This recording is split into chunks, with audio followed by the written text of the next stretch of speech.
안녕하세요. 저는 30대 후반의 결혼 6년 차 워킹맘입니다.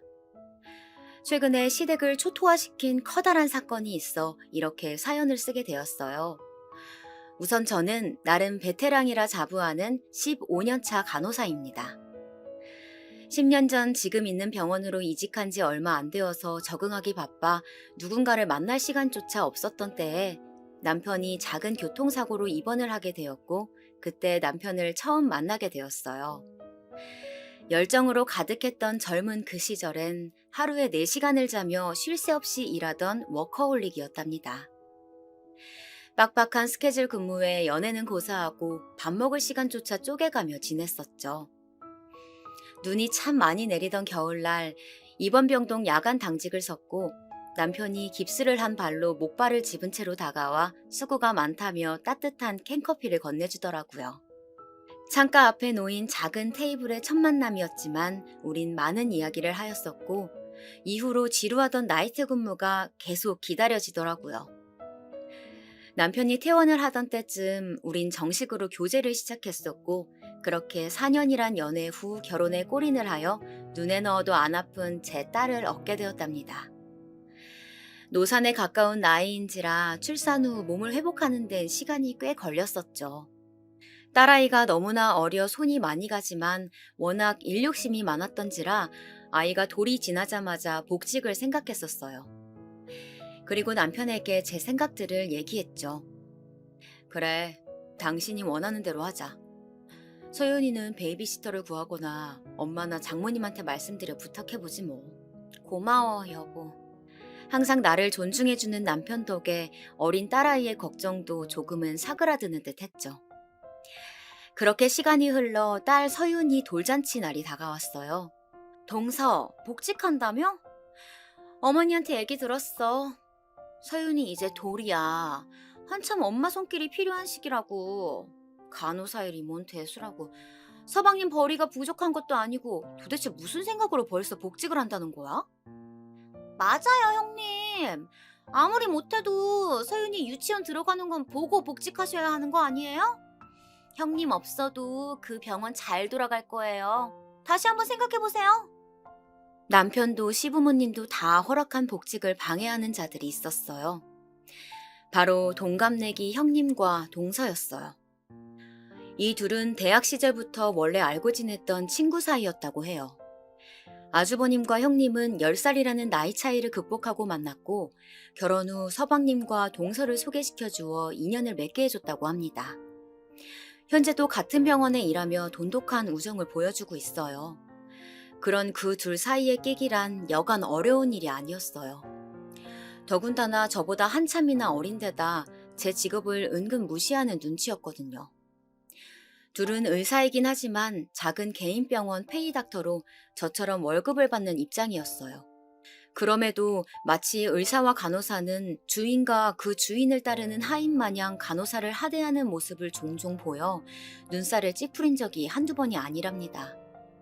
걱정은 감사해요, 형님, 동서도. 하지만 저는 지금도 제가 빠른 복직을 하는 거라 생각하진 않아요. 저야 그 누구보다 서윤이 유치원 가는 모습까지 옆에서 봐주고 싶죠. 하지만 저도 제 일이 있고 어머님, 아버님도 모두 허락한 거예요. 그 부분은 더 이상 언급하지 않았으면 좋겠습니다.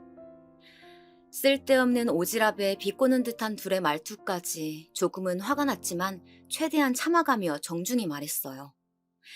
그러자 그 둘은 서로 눈빛을 주고받더니 콧방귀를 끼며 귓속말을 하더라고요. 고작 의사 시다바리 주제에 무슨 대단한 일을 한다고 저러는지. 그러니까 누가 보면 병원장이라도 되는 줄 알겠어. 보이는 행동이 귓속말이지 목소리가 쩌렁쩌렁한 게 거의 다 들으라는 식으로 앞담이었어요. 더 이상 참지 못한 전 한마디 하려고 입을 떼는 순간 시어머니의 등장으로 그조차 할 수 없게 되었죠. 거기서들 뭐 하는 거니? 무슨 일 있는 거야? 시부모님은 아들만 셋인지라 저나 형님 동서를 마치 친딸처럼 예뻐하셨어요. 두 분은 왕년에 몇 개 사놓은 작은 땅들이 재개발로 이어져 지금은 10개가 넘는 건물을 관리하는 졸부시죠. 되게 보통 사람들은 쉽게 큰 돈을 얻게 되면 조금씩 성격이 변하기도 하는데 시부모님은 달랐어요. 매년 어려운 사람들을 위해 기부도 꾸준히 하셨었죠. 어머니, 저쪽에 어머니 좋아하시는 양념게장 있어서 저랑 막내 동서가 좀 챙겨놨어요. 같이 드시러 가요. 맞아요. 큰형님이 보자마자 어머님 드린다고 챙기더라고요. 그리고 여우 같은 형님과 동서는 그런 시부모님에겐 저와는 너무나도 다른 이중적인 면모를 보여주었어요. 한 번은 서윤이가 태어나기 전 만삭의 몸으로 명절을 보낼 때였어요. 하필 형님은 그 명절에 오른손에 붕대를 감고 나타났고 동서는 고열로 인해 몸져 누웠다며 오지도 않았죠. 결국 낑낑대며 혼자 전을 부쳤고 옆에서 가만히 앉아 TV나 보던 형님은 어슬렁어슬렁 부엌으로 와 부쳐진 전을 간을 본다며 맛보더니 어머 동서! 동태전은 너무 비리고 동그랑땡은 너무 싱겁다. 깻잎전은 좀 짠 것 같은데. 오지전은 또 왜 이렇게 야채들이 제각각이야? 단무지는 길고 버섯은 짧고 먹기 너무 불편한데? 요리 솜씨도 이런데 간호일은 잘하는 거 맞아? 이렇게 말하며 얄밉게 굴었었죠. 다행히 과일을 사놓고 온다며 장을 보고 뒤늦게 나타나신 어머님이 음식 준비를 도와주셨고 어머님 눈치를 보던 형님도 한 손으로 조금씩 음식을 나르며 도와주는 척 하였었죠. 그때를 생각하면 말 한마디 제대로 대받아치지 못했던 제가 너무 후회스러워 아직도 우라통이 치밀어 올라요. 그로부터 며칠이 지나 시아버님의 생신을 앞두고 있었어요. 나가서 외식을 해야 할지 아니면 집에서 간단하게 식사하는 게 나을지 생각하던 찰나 형님에게 전화가 왔어요. 동서, 이번 아버님 생신말인데 그냥 집에서 간단하게 할까 하는데 어때? 네, 좋아요. 그럼 식사 준비는 어떻게 할까요? 나랑 막내 동서가 가서 준비할게. 동서는 육아에 일까지 한다고 바쁠 거 아냐. 정말 그래도 괜찮으시겠어요? 제가 뭐라도 도울게요. 아니야, 괜찮아. 나나 막내 동서가 돌볼 아이가 있는 것도 아니고 병원에 얘기해서 1시간 일찍 퇴근하고 가서 준비하면 돼. 감사해요, 형님. 웬일로 저를 신경 써주는 게 이상하단 느낌이 들긴 했지만 둘에게는 없는 아이가 저희 집에만 있으니 진심으로 배려를 해주는 거구나 생각했어요.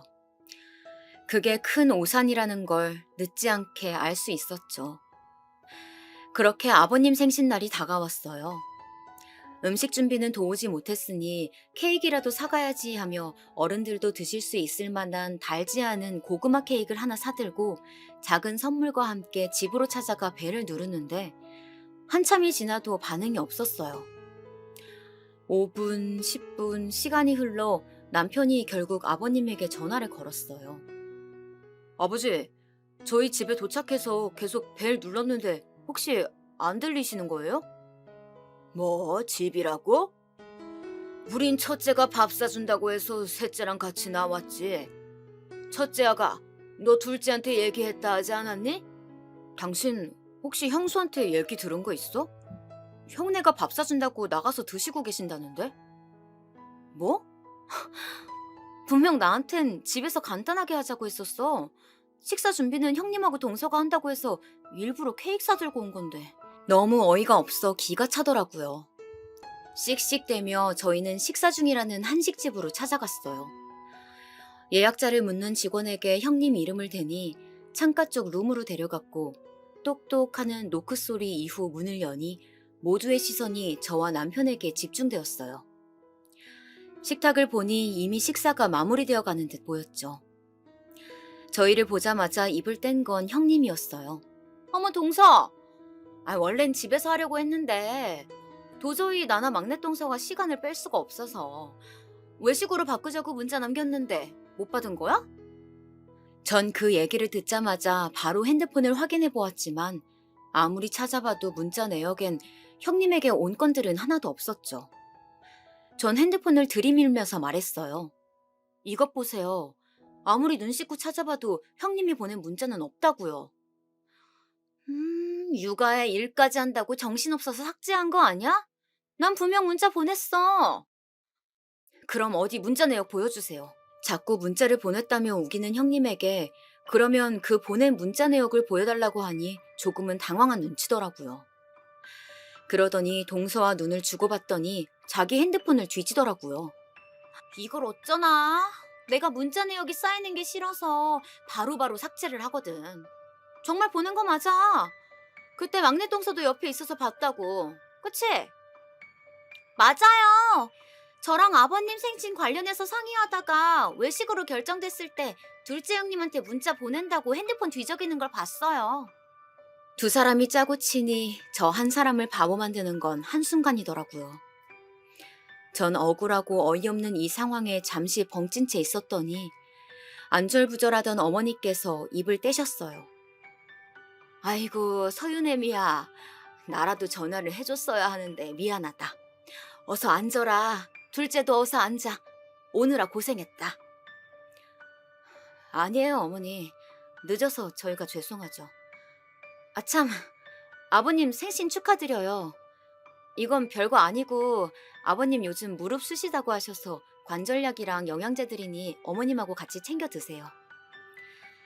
전 뒤늦게 아차 싶더라고요. 어른들 앞에 계신데 너무 큰 소리를 냈나 싶으면서 아직까지 억울한 이 심정을 풀 수가 없어 마음이 너무 답답하더라고요. 전 가방에 봉투를 꺼내 시부모님께 내밀며 말했어요.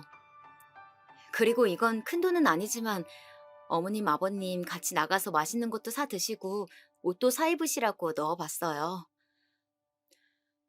아이고, 뭐 이런 걸 신경 썼어. 소윤이 챙기기도 바쁠 텐데. 고맙구나. 제 봉투를 받아들며 인자한 웃음을 지으시는 아버님 옆으로 봉투를 빤히 바라보는 동서가 저와 눈이 마주치자 본인도 머쓱했는지 눈을 피하더라고요. 그런 저와 동서를 본 형님이 곧 얄밉게 한마디 거들었죠. 우린 밥 거의 다 먹었는데 어떻게 지금이라도 뭐 좀 시켜줄까? 그 얘기를 듣던 남편이 절 보더니 메뉴판을 건네며 말했어요. 그래, 당신 뭐라도 먹어야지. 아까 바빠서 점심도 못 먹었다며. 어머 형님, 그 병원은 밥 먹을 시간도 보장이 안 되는 거예요? 역시 대학병원이라고 해서 좋은 건 없네요. 남편의 얘기를 듣자마자 또 이때다 싶었는지 뺀질대는 동서의 입을 한 대 치고 싶었지만 휘어지지 않는 입꼬리를 겨우 올려대며 말했어요. 밥 먹을 시간이야 당연히 보장되는데 내가 속이 안 좋아서 그냥 건너뛴 거야. 제 얘기를 들은 어머님은 걱정되는 말투로 물었어요. 서윤애미, 속은 왜 안 좋은 게야? 잘 챙겨 먹고 다녀야지. 괜찮아요. 별거 아니에요, 어머님. 걱정해 주셔서 감사해요. 그럼 저희 케이크 불까요? 제 말에 남편이 상자에 케이크를 꺼내어 초를 꽂았고 저희 모두 축하 노래를 불렀어요. 수줍게 볼을 밝히던 아버님은 모두들 고맙다며 초를 불었고 저흰 박수를 친 뒤 케이크를 잘라 접시에 옮겼어요. 접시에 옮기는 건 제가 했는데 동서가 재빠르게 옮겨진 두 접시를 낚아채더니 시부모님에게 주면서 비아냥대며 얄미운 아량을 부리더라고요. 어머님, 아버님, 고구마 케이크 먹다 보면 좀 물려서 입맛에 맞을진 모르겠지만 맛있게 드세요. 그러자 시부모님은 저와 동서를 번갈아 보았고 곧 아버님이 인자한 웃음을 지으시며 말했어요. 고구마 케이크 달지 않아 우리가 먹기엔 제일이지. 잘 먹을게 둘째 아가. 고맙다. 나도 고구마 케이크를 제일 좋아한다. 잘 먹을게 아가. 뒤이어 어머님마저 좋게 말씀해 주시니 괜히 저의 어깨가 으쓱해지더라고요. 전 동서를 의기양양한 표정으로 쳐다보았고 동서는 저의 눈빛을 받았는지 저와 눈을 한번 마주치곤 곧바로 눈을 피하더라고요. 이제 와서 생각해보니 시부모님의 따뜻한 배려가 저를 더욱 힘나게 해주었다는 것을 다시 한번 느끼게 되네요. 그나저나 동서는 속이 왜 안 좋았던 거야? 지금 케이크도 잘 못 먹는 것 같네? 간호사란 사람이 본인 몸 하나 간수 못해서 다른 사람을 간호해줄 수야 있겠어? 아무리 간호사라고 해도 아침에 먹은 게 부대끼면 속이 좀 안 좋아질 수도 있고 고작 이런 문제로 다른 사람 간호하는 게 문제될 일은 전혀 없을 것 같은데요. 아침부터 뭐 얼마나 거하게 먹었길래 속이 부대껴? 이거 어머님 아버님 영양제 드릴 게 아니라 동서야말로 유산균 좀 챙겨 먹어야겠네. 서연이 이유식한다고 만든 게 양이 많아서 남은 잔반 좀 같이 먹다 보니 그렇게 됐어요. 유산균은 꾸준히 챙겨 먹고 있고요. 걱정 감사해요, 형님. 제가 조금이라도 어깨 피고 있는 걸 보지 못하는 형님은 아까 전 했던 말들을 괜히 꺼내며 걱정하는 듯 비꼬아가며 묻기 시작했고, 전 질문에 지지 않고 받아치며 마지막 형님이라는 단어에 악센트를 조금 더 세게 말하니 그제서야 형님의 입이 다물어졌어요. 아 참, 그래 서윤이는 어떻게 하고 온 거니? 장모님이 봐주고 계세요. 딸아이 이름을 듣고 아차했는지 뒤이어 묻는 어머님의 질문에 남편이 케이크를 다 먹고 포크를 내려놓으며 대답했어요. 아이고, 사돈이 고생이 많으시네. 다 늙어 어린아이 보기 힘들 텐데. 괜찮아요, 어머님. 평소엔 베이비시터가 보는데 아버님 생신이라니까 엄마께서 먼저 서윤이 봐줄 테니 데려오라고 하신 거예요. 그리고 아버님 생신 축하드린다는 말도 대신 전해드리라고 하셨어요. 허허, 사돈에게 고맙다고 전해주고 다음엔 우리 집에 서윤이 데리고 오거라. 우리도 봐주마. 네, 그럴게요, 아버님. 호탕하게 웃으며 말하는 아버님에게 방긋 웃으며 대답하였고 그걸 본 형님이 또 태클을 걸기 시작했어요. 동서, 설마 서윤이를 베이비시터한테 맡기는 거야? 요즘 세상이 어떤 세상인데 베이비시터가 나쁜 짓이라도 하고 그러면 어떡하려고 그런 대담한 짓을 해? 나라에서 지원해주는 아이 돌봄 서비스로 검열된 시터들만 면접 보고 꼼꼼하게 뽑는 거라 믿을만 해요. 집에 맘카드 설치해서 저랑 서윤 아빠가 종종 보고 있고요. 나라에서 지원해준다고? 그건 서방님 벌이가 좋아서 지원 못 받는 거 아니야? 네. 아무래도 소득 기준은 초과라 비용은 전액 저희가 부담하고 있어요. 뭐 그렇게도 된다니 다행이네. 침착히 하나하나 설명해주는 제 모습에 더 이상 할 말이 없었는지 여전히 비꼬는 듯한 어투로 말하는 형님을 보던 아버님이 단골 질문을 어김없이 던졌어요. 첫째 아가, 그래서 너는 언제 손주 소식 들려줄 거니? 셋째도 이제 결혼한 지 4년 넘지 않았어? 에이 아버지, 요즘 딩크족이라고 아이 없이 사는 부부들 많아요. 아버님의 허를 찌르는 질문에 입맛이 가셨는지 형님은 케이크 조금 남은 접시 위에 탁 소리나게 포크를 내려놓았고 그런 형님 태도에 눈치를 보던 아주버님이 급하게 대답했어요. 요즘 세상이고 뭐고 난 그런 거 모르겠고 아이가 있어야 비로소 가정이 이루어지는 게야. 너희도 너무 늦지 않게 소식 들려주도록 하거라. 이도 참, 밥 맛있게 먹으러 와서 잔소리는 그만합시다. 어머님의 제지로 아버님의 헛기침을 마지막으로 짧은 침묵이 오갔고 형님과 동서는 노력해보겠다며 되도 않는 억지 웃음을 지으며 시아버님의 생신은 파했습니다. 뭐 하나라도 꼬투리 잡으려 안달이 난 형님과 동서를 상대하고 나니 온 진이 다 빠져 몸살이 날 것 같았어요. 아니나 다를까 다음 날 아침 고열로 인해 몸져 눕는 심세가 되었답니다. 남편에게 얘기를 들은 건지 어머님이 찾아와 병간호를 해주셨어요. 아이고, 얼굴 헬스케진 것 봐. 어제도 제대로 된 식사 한 번을 못하더니 아주 뼈밖에 없구나. 일단 죽이라도 먹자. 맑은 흰죽을 뜨거울까봐 후 불어가며 떠먹여주시는 어머님에게 전 연신 감사하단 말만 남겼어요. 그렇게 죽을 모두 비우고 얼음이 담긴 주머니를 이마에 올려주신 어머님이 몸이 너무 약해진 것 같다며 아버님께 말해 한약이라도 쥐어주신다는 걸 두 손을 저어가며 괜찮다고 말렸지만 결국 어머님은 아버님에게 전화를 하러 가셨고 그로부터 몇 시간 후 열이 떨어진 것을 본 어머님은 집으로 돌아가셨어요.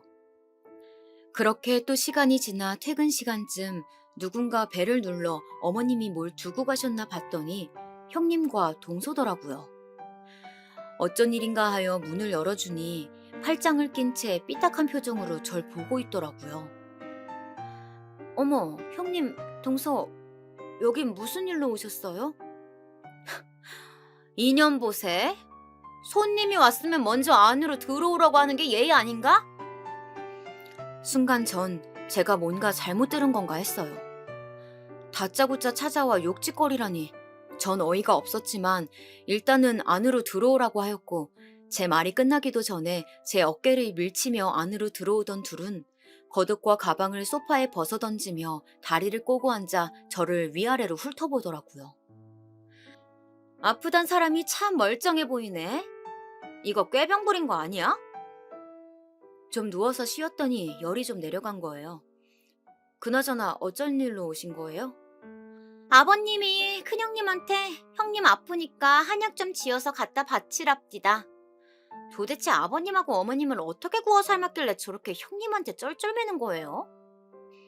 제 물음에 동서가 커다란 등치에 걸맞는 큰 소리로 대답했고 전 그제서야 이 상황이 조금은 이해가 가더라고요.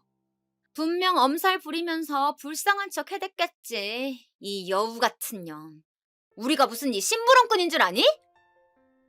서윤이 방에서 자고 있어요. 목소리 줄이세요.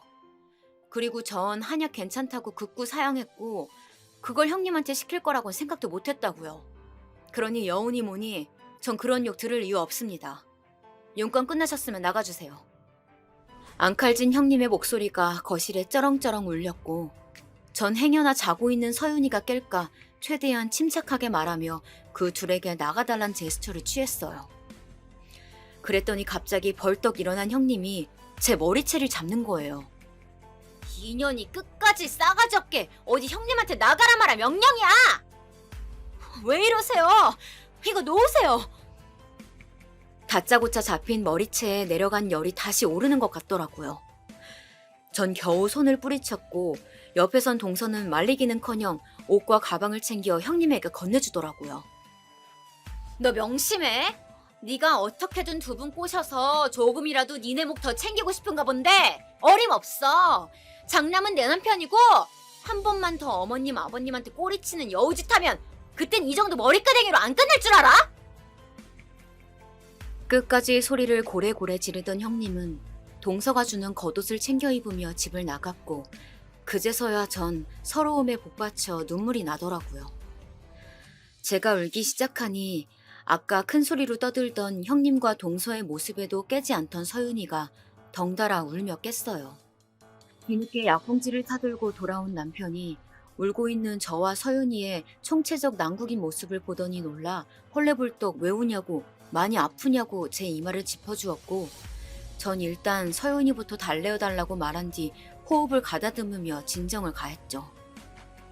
그렇게 제 울음이 그칠 때쯤 서윤이도 다시 잠들었는지 조용해졌어요. 그리곤 남편이 다시 거실로 나와 약과 물이 담긴 컵을 가져다 주며 자초지종을 물었고 전 아까 있던 일들을 모두 설명했죠. 그랬더니 흥분한 남편이 당장 형에게 전화하겠다며 날뛰었지만 더 이상의 소란을 일으키고 싶지 않았던 전 겨우 말렸고 또다시 오른 열 때문에 침대에 다시 누워있을 수밖에 없었죠. 저를 보살펴주던 남편은 옆에서 아버님에게 스피커폰으로 전화를 걸었고 왜 형님에게 그런 부탁을 하셨는지 알 수 있었죠. 어제 아버님 생신 때 형님은 자기 친한 친구가 한의사라며 한약을 지어 갖다 주었고 그 얘기를 들었던 아버님은 형님의 친구가 한의사라고 하니 제 한약도 형님에게 부탁을 했던 것이었죠. 아버님은 그건 왜 묻는지 물어보셨지만 전 아무 말도 말라는 듯 남편에게 입에 검지를 갖다 대며 고개를 가로지었어요. 아버님의 부탁으로 인한 오해가 이런 갈등을 빚었다는 것에 괜히 본인 탓이라 자책하실까 우려가 있었죠. 남편은 별것 아니니 쉬쉬라며 전화를 끊었고 또 그런 일이 있으면 바로 자기한테 전화를 하라며 으름장을 놓더라고요. 일단은 알겠다며 남편을 진정시켰고 그로부터 일주일 뒤 형님에게 전화가 오더라고요. 별로 듣고 싶지 않은 목소리라 전화를 받지 말까 고민도 했지만 어찌됐건 가족이고 언젠간 마주칠 사이니 전화를 받았어요. 그런데 웬일인지 목소리가 꽤 나긋나긋하더라고요. 동서, 별일 없지? 네, 뭐 별일이 뭐가 있겠어요. 그보다 어쩐 일이세요? 어머, 동서도 참.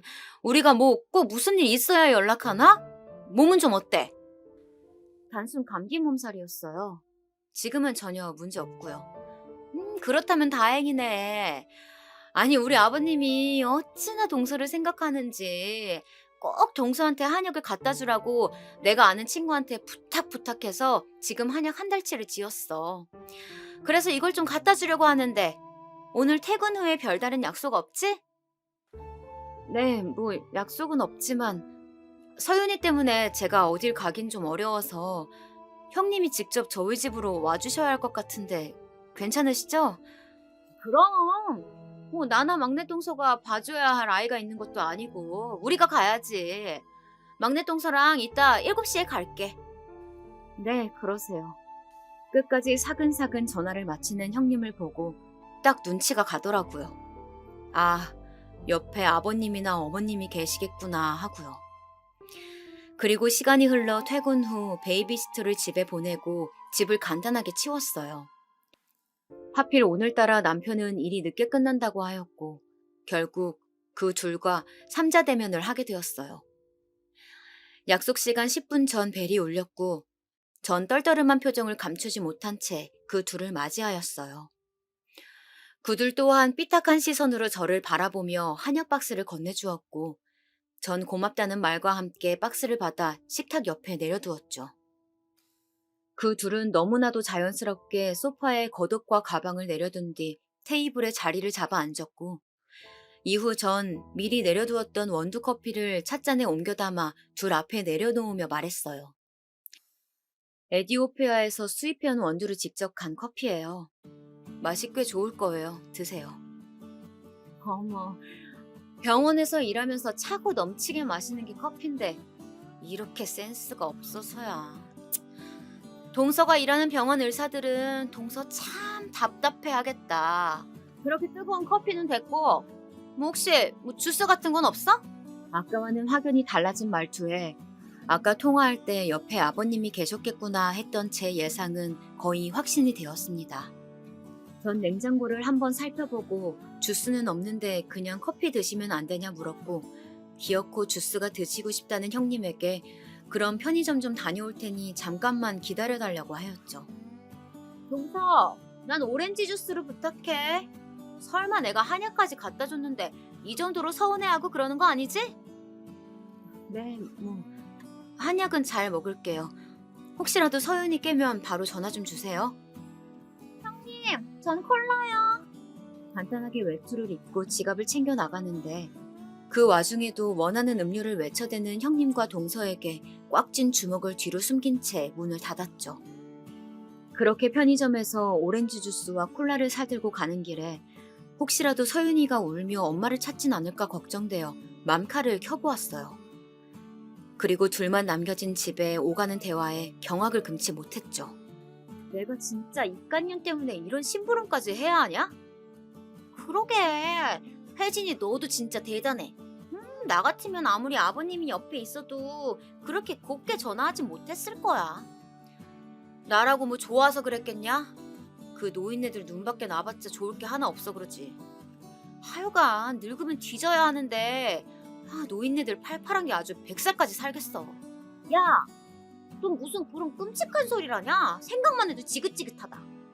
잠깐 들은 대화임에도 손발이 덜덜 떨리더라고요. 전 애써 마음을 침착하게 다잡으며 어플을 종료하였고 집으로 돌아갔습니다. 엘리베이터에 내려서 현관까지 걸어가는데 뭐가 그리 즐거운지 웃음소리가 복도를 다 울리더라고요. 비밀번호를 누르고 집으로 들어서자 둘은 언제 그랬냐는 듯 하던 대화들을 멈추고 웃음기 사라진 얼굴로 절 바라보며 말했어요. 꽤 오래 걸렸네?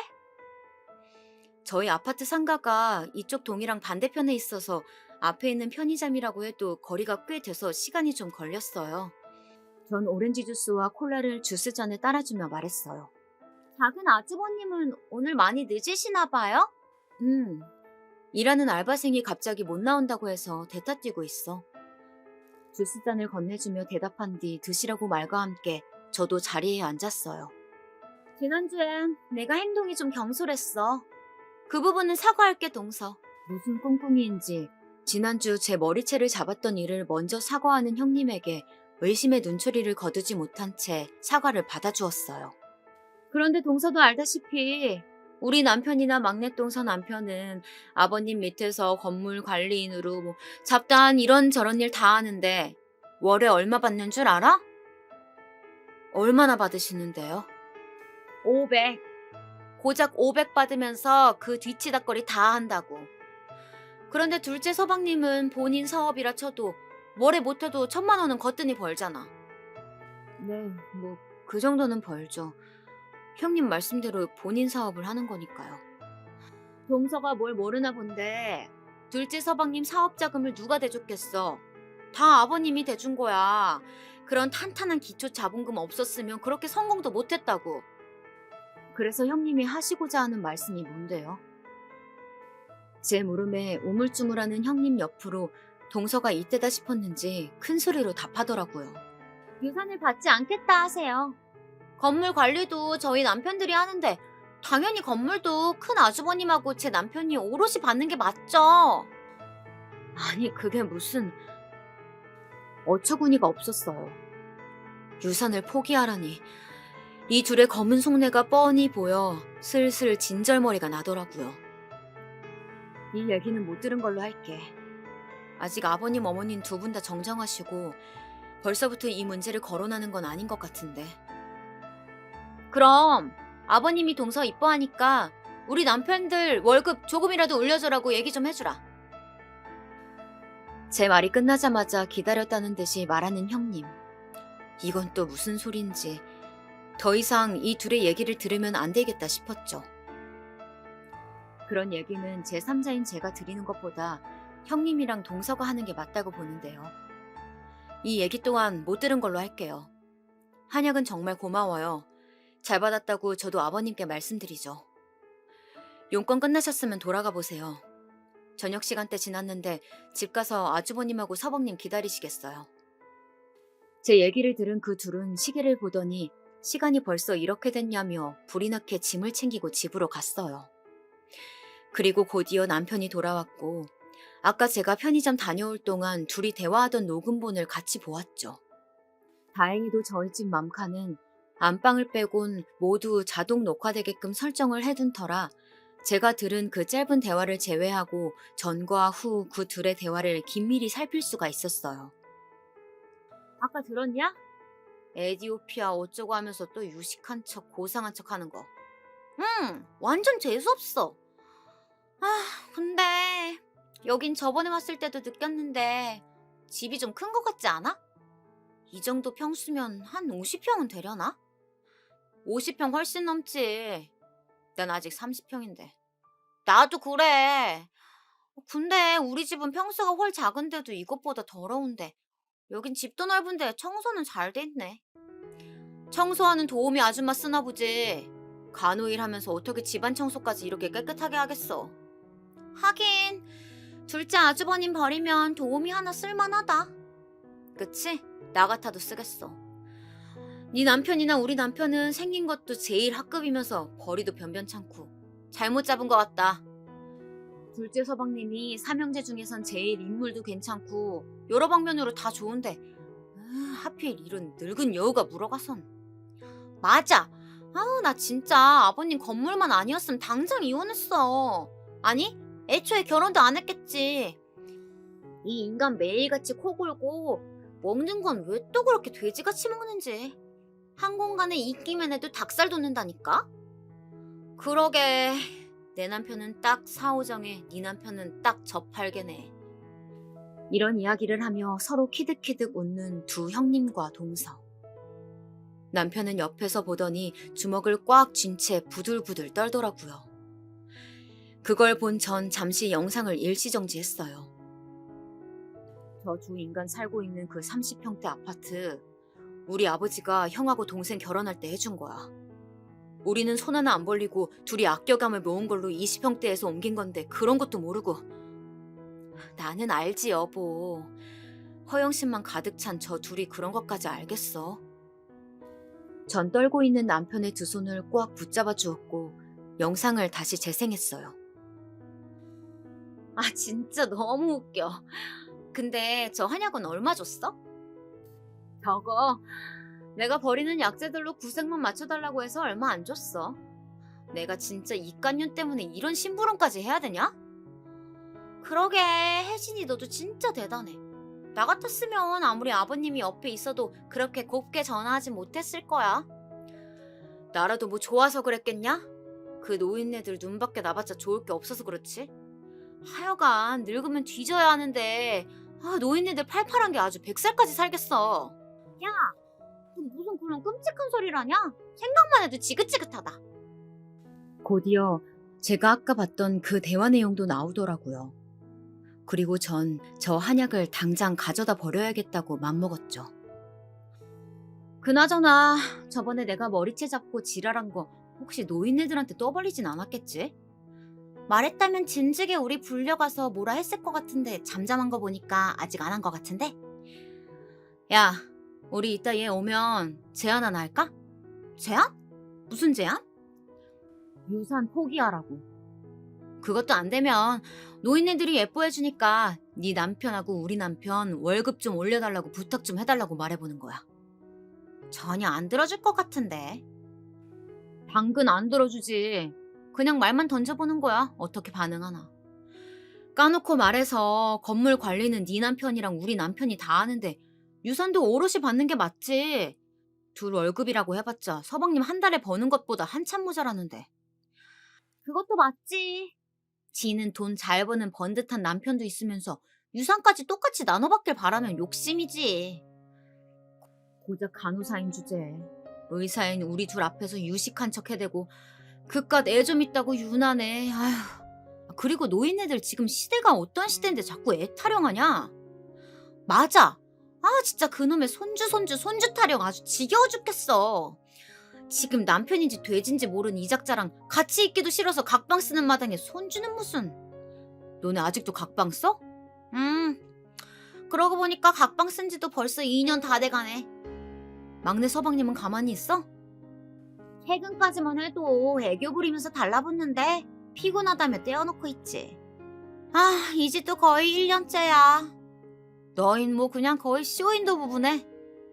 이제는 형님이라고 부르기 싫어진 이 여자의 마지막 말에 둘은 서로 뭐가 그리 즐거운지 하하호호 웃어대다가 곧 제가 등장하였고 비밀번호 눌리는 소리에 웃음기 싹 거친 얼굴로 저에게 했던 말 그대로 꽤 오래 걸렸네 하는 형님의 말을 뒤로 전 아는 내용이기에 욕실로 들어갔습니다.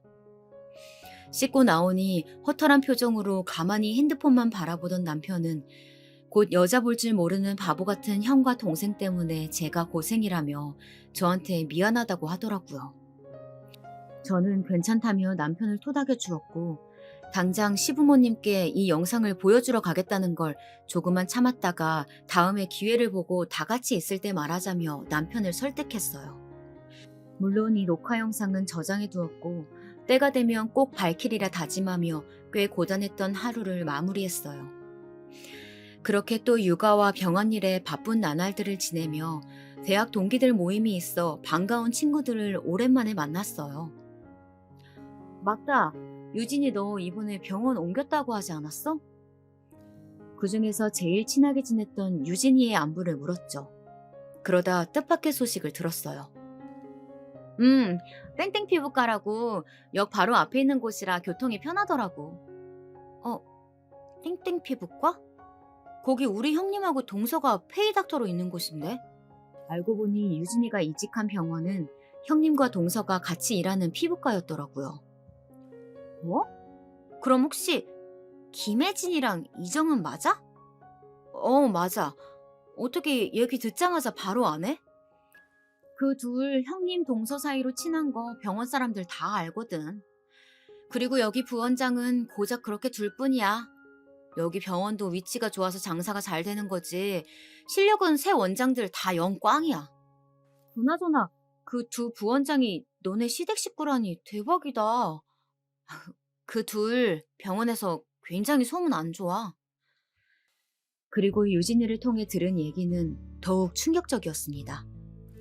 간호사들한테 지들 스타킹 심부름은 기본이고 여기 건물주가 자기 시부모라면서 곧 자기들이 여기 병원도 인수할 거라면서 벌써부터 큰 소리 치고 다니고 더 대박인 건 여기 병원 대표 원장이랑 네 형님이라는 김 부원장이랑 서로 불륜 저지르는 걸 목격한 사람이 한 줄이 아니라는 거야. 최근에는 둘이 무슨 거래처 접대한다면서 영수증 끊어온 것 중에 모텔도 있더라니까. 그리고 네 동서라는 이 부원장은 허구한 날 밥 먹을 때마다 지 남편을 그렇게 욕을 하며 툴툴댄다. 뭐? 좀 더 자세히 말해줄 수 있어? 내가 이 병원에 이직한 지 얼마 안 돼서 회식을 했어. 뭐 환영의 명목으로 시작한 회식이었는데 그 회식 자리에서 네 동서란 사람은 그때도 어김없이 자기 남편을 그렇게 흉보더라고. 그리고 네 형수는 그날 대표원장 옆자리에 앉아 있었거든?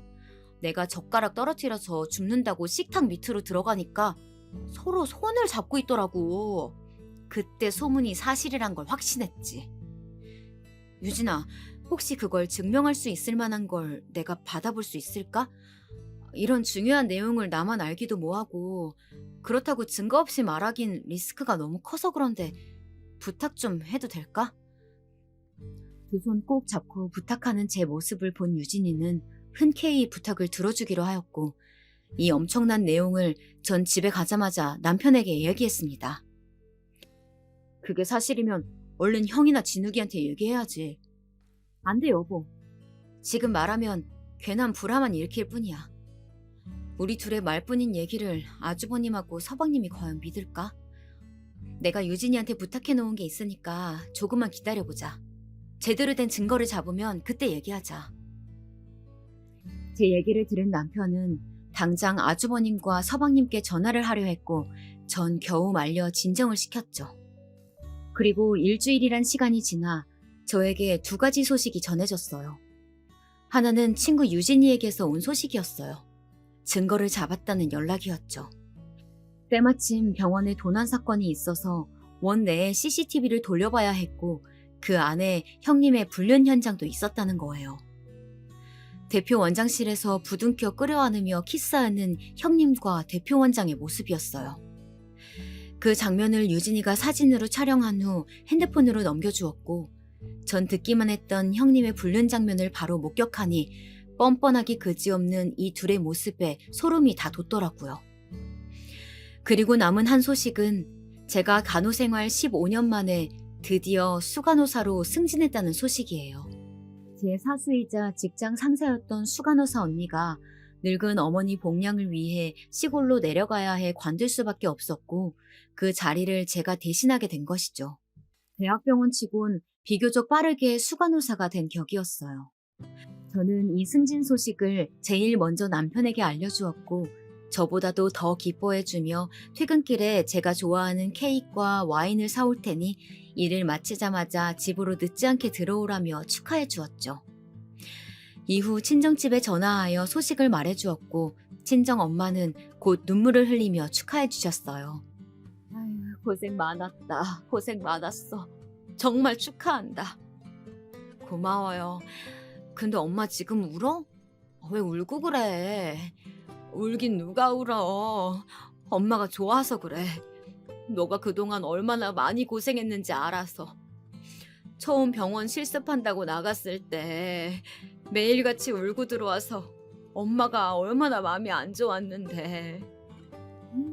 엄마는 언제적 얘기를 하고 그래요.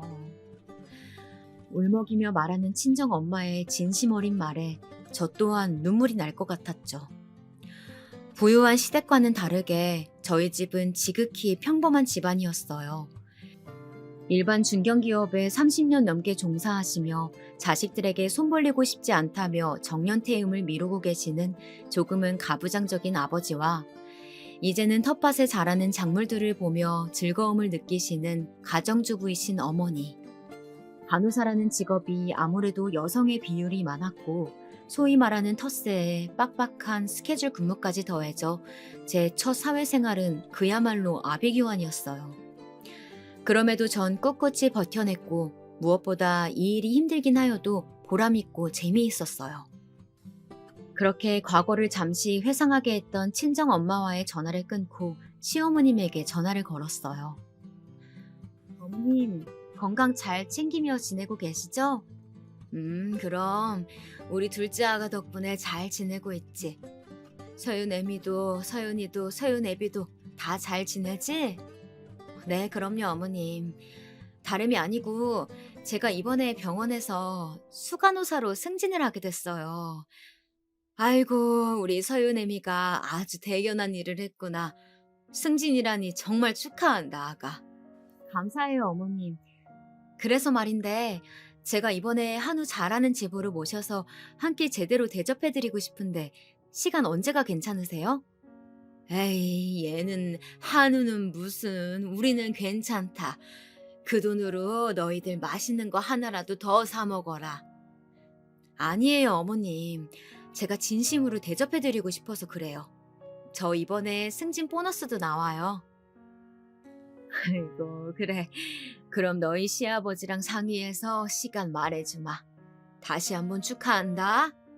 우스갯소리로 보너스 얘기를 하니 하하하 웃으며 호탕하게 웃으시던 어머님이 곧이어 대답하셨고 전 고맙다는 말을 끝으로 전화를 끊었어요. 이후 퇴근 시간이 되었고 집에 가니 촛불로 된 길이 있더라고요.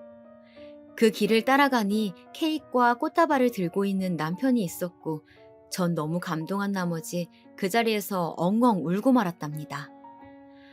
프로포즈 때 이후로 처음 받아보는 이벤트에 전 연신 고맙단 말을 아끼지 않았고 그런 저를 남편이 꼭 안아주었죠. 도저히 이 분위기에선 형님의 불륜 현장 사진을 보여주는 건 어렵겠다 싶어 전 남편에게 그날은 그 사진을 공개하지 못했어요. 그렇게 그 사진이 잊혀갈 때쯤이었어요. 어머님에게 기다리던 연락이 왔어요. 이번 주 일요일 저녁에 시간이 어떠냐는 물음에 흔쾌히 알겠다 하였고 형님과 동선에도 오는데 괜찮냐는 질문에 기꺼이 괜찮다고 축하하는 자리에 더 많이 온다면 오히려 좋다고 대답했죠. 그리고 약속한 일요일 저녁 예약자인 제 이름을 말하자 작은 룸으로 안내해 주었고 미리 주문도 해놓았던 터라 자리에 앉자마자 고기를 먹을 수 있게 준비가 다 되어 있었어요. 2 플러스 한우만 고집한다는 소문난 한우집의 메뉴판 속 가격을 보더니 어머님이 놀래며 말씀하셨어요. 둘째 아가, 이거 가격이 너무 센 거 아니야? 우린 그냥 소고기집을 가도 되는데. 아니에요, 어머님. 여기 맛집이라고 TV에도 나오고 꽤 소문난 곳이에요. 맛있게 드세요. 아버님도요? 그래, 고맙다. 잘 먹으마. 나도 아는 양반이 의료계 종사해서 물었더니 그 대학병원에서 수간호사 되려면 20년은 있어야 한다더라. 아주 대단하다, 둘째 아가. 승진 정말 축하한다. 제 어깨를 토닥이며 축하한단 말을 아끼지 않는 아버님에게 고맙다며 고개를 숙였고 그 옆으로 형님과 동서의 대화가 들리기 시작했어요. 어머, 수간호사가 뭐라고 생쇼야? 그러게요. 누가 보면 병원 개업이라도 한 줄 알겠어요. 그니까 의사 시다발이 중 대빵인 거잖아. 한유 중에 제일 가는 한유면 뭐해. 그래봤자 한유인데. 잠잠한가 했더니 역시나 비아냥거리며 저를 무시하는 형님과 동서였죠. 심지어 간호사를 한여와 같은 취급을 하면서 말이죠. 그 전이었다면 어른들 앞이니 참자 그래 걔는 지져라 하면서 무시하고 넘겼을지 모를 일이지만 그 둘의 실체를 너무나도 많이 알게 된 지금은 그냥 넘어갈 수가 없더라고요. 형님, 그리고 동서. 저는 지금껏 두 분이 저를 그렇게 무시하시길래 얼마나 행실이 올바른가 했더니 오히려 개차반이던데요? 뭐? 무슨 헛소리야, 동서. 지금 말 다 했어? 그래요, 형님. 큰형님하고 제가 뭘 어쨌길래 개차반이라는 소리를 하세요? 아직까지도 뻔뻔하게 큰 소리를 내는 둘의 모습에 전 핸드폰을 꺼내들어 전에 맘카로 녹화해둔 영상을 틀어 보여주었어요. 어머님, 아버님, 축하해주시는 이 좋은 자리에 이런 소란을 끼쳐드려 죄송합니다만 이걸 다 듣고 보았음에도 모른 척하고 넘어갈 수가 없어서요. 응? 그게 뭔데 그래? 괜찮으니 틀어봐라. 제가 의미심장한 말을 남기며 핸드폰 영상을 들이밀자 궁금하셨던지 아버님이 대답해 주셨고 전 맘 굳게 다잡고 보시라는 말을 끝으로 동영상을 재생했어요. 그리고 영상이 나오자마자 형님과 동서는 사색이 된 채 영상이 재생되고 있음에도 저에게 소리치며 말했죠. 동서, 이게 무슨 개수작이야? 지금 우리 몰래 촬영한 거야? 몰래 촬영이라뇨, 형님. 맘카라고 서윤이 때문에 제가 집안에 설치해둔 게 있다고 아버님 생신 때 분명 말씀드렸는데요. 맘카인지 뭔지 그게 도대체 뭔데? 애도 없는데 우리가 그런 걸 어떻게 알겠어? 맘카는 집에 있는 CCTV 같은 거예요. 실시간 녹화되는 거고요. 본래 목적은 아이를 지켜보기 위함인데 이런 식으로 쓰일 줄은 저도 몰랐네요. 전 다른 분들이 혹여라도 놓치는 장면이 조금이라도 있을까 시끄럽게 소리치는 형님의 말에 대답하면서 영상을 잠시 정지했어요. 당신 조용히 못해? 재수씨, 어서 영상 마저 틀어보세요.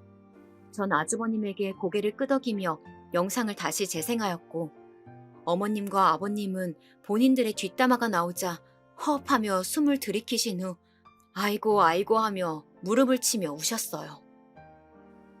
아니야, 이거 아니야 여보. 어머님 아버님, 이거 아니에요. 이게 아니면 도대체 뭐가 맞는 건데. 각방 쓰자면서 나를 피할 때부터 알아봤어야 했는데 넌 나를 사랑한 게 아니야. 우리 집 돈을 사랑한 거였어. 그제서야 사태 파악이 된 건지 잠시 멍 때리던 동서는 뒤늦게 제 핸드폰을 빼앗으려고 하였지만 제 남편이 그걸 막아섰죠. 그리고 이어진 서방님의 말에 동서는 울며 용서해달라고 빌었고 서방님은 조용히 하라며 동서를 밀쳤어요. 그리곤 바닥에 널브러진 채 자포자기한 얼굴로 울던 동서는 형님을 손가락질하며 소리쳤어요.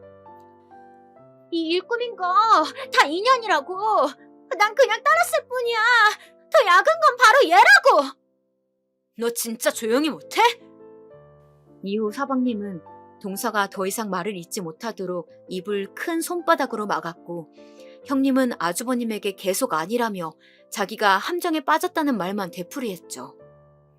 어느덧 영상은 형님과 동서가 저희 집을 나서는 것까지 모두 재생이 되었고 전 다시 핸드폰을 가져와 하나의 사진을 찾아 아주버님 앞으로 보여주었어요. 바로 형님의 불륜 현장이었죠. 아주버님은 떨리는 몸을 주체하지 못한 채 형님에게 따귀를 날리셨고 그렇게 제 승진 축하 자리는 풍비박산되었답니다. 자세한 얘기를 이후 남편에게 들어보니 형님과 동서는 결혼 전부터 건물주 아들인 걸 알고 계획적으로 아주버님과 서방님에게 접근하였고 유산을 건네받으면 본인들 이름으로 건물 몇 채 돌리고 이혼하려는 목적이었다고 해요. 꼬리가 길면 밟힌다는 말이 있죠. 형님과 동서의 선 넘은 욕심과 허영심은 본인들을 파멸의 길로 인도하는 헛된 것들이었죠. 그 이후로 형님과 동서는 위자료와 재산 분할 하나 없이 이혼당했다고 합니다. 형님과 동서 사이도 멀어질 대로 멀어져 이제는 서로 보기만 하면 물어뜯는 앙숙이 되었다고 해요. 그리고 불륜 남녀로 소문나버린 대표 원장과 형님은 의사협회에서도 왕따를 당했고 병원도 문을 닫았다고 합니다. 그리고 전 이 소식을 들려준 유진이에게 전화를 걸었어요. 유진아, 나 때문에 실업자 돼서 어떡해? 미안하고 고맙네. 괜찮아. 그런 불륜이 난무하는 더러운 병원에선 나도 일하고 싶지 않았어. 그리고 나도 이참에 좀 쉬면서 애들 좀 보려고. 워킹맘 이거 여간 힘든 게 아니잖냐. 유진이의 마지막 말이 와닿더라고요. 대한민국에서 워킹맘으로 살아간다는 건 아직까지 꽤 힘든 일인 것 같습니다. 회사 눈치 보랴, 아이 눈치 보랴, 집안일 하랴 이런 힘든 환경 속에서도 아이를 위해 가정을 위해 일하시는 이 시대의 대한민국 워킹맘들 모두 힘내시고요. 이후로 저에겐 시댁에 스트레스 주던 둘이 사라져서인지 곧 평화가 찾아왔어요. 모든 일이 밝혀지던 그 일이 있고 이후 며칠이 지나 둘째 임신 소식을 들었고 이 소식은 모두에게 지금까지 일들을 씻어줄 만한 힘을 가져다 주었답니다. 남편은 물론이고 시어머님은 그런 저를 얼싸안은 채 고맙다고 우셨고 시아버님도 저의 어깨를 두드리며 둘째 아가가 우리 집의 복덩이라며 축하한다고 고맙다고 말을 아끼지 않으셨어요. 혹시라도 이 일로 저를 원망하진 않을까 걱정도 되었던 아주버님과 서방님은 되려 저에게 그런 사기 결혼을 더 늦지 않게 멈출 수 있도록 도와주어서 고맙다 하셨고, 저도 괜한 걱정을 하였다는 걸 뒤늦게 깨달았답니다. 그렇게 시댁도 조금씩 웃음을 되찾아갔답니다. 그럼 지금까지 저의 긴 얘기를 들어주셔서 감사합니다.